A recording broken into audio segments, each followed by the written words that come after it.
Жаркын Жумабековдун 3 баласы бар. Чоңгар айылында 36 жылдан бери жашап, турмуш куруп, үй бүлөсүн багып келет. Бирок бул адамда бир да өздүгүн тастыктоочу документи жок болгондуктан балдары да жубайынын фамилиясына катталган. Жаркын Жумабеков деген ысым Сайыз убагындагы күбөлүгүндө гана болбосо, ким экендигин тастыктоого эч кандай далил жок. 36 жылдан бери ушул четте жүрөм, документ жок. Ошонун эмесинен кыйналып атабыз да. Үйлөнгөнсүзбү? Канча бала бар? Үйлөнгөнмүн. 3 балам бар. Алардын метрикасына апасынын фамилиясынан алгам.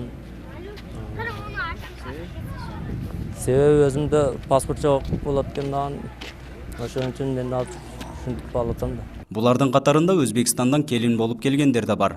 Обида Закирова мындан 18 жыл мурда Чоңгар айылында турмушка чыккан. Жолдошу 2015 жылы каза болуп калган.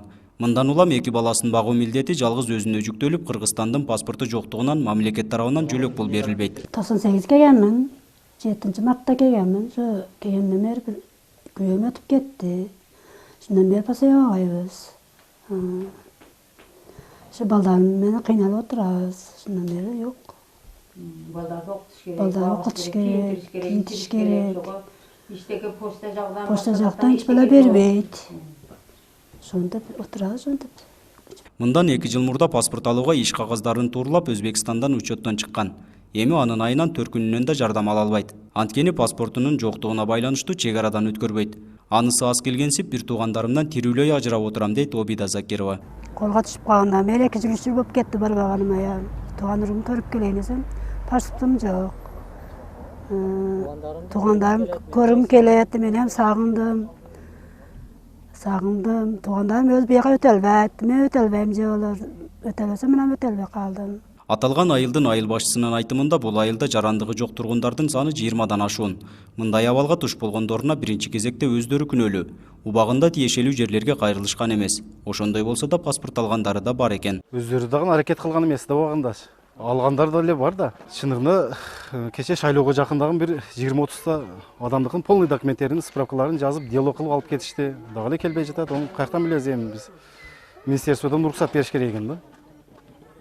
Өздөрчө ол жактан Өзбекстанга өтүп кылабы, булар дагы мындай точно эме болуп чыккан эмес окшойт да менимче. Бул боюнча Баткен райондук паспорт жана виза бөлүмүнө кайрылганыбызда Обида Закировага жакын арада паспорт берилери айтылды.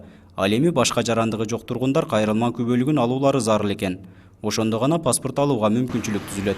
Өзбекстанда биздин иштерибиз бүттү делгенден кийин, иштерин бүтүрүп, соттук иштер болгон кандай бизге нар жагы караңы, кайра паспортун алдырып, паспортко жөнөтүлгөн азыр. Бүгүнкү күндө паспортту кийинки апталардан уже келип калат, чечилген бардык маселеси.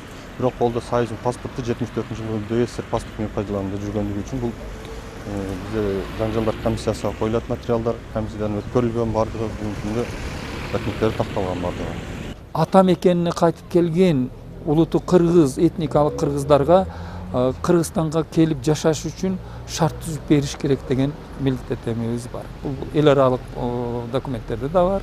Ошонун негизинде биз жардам берсек болот.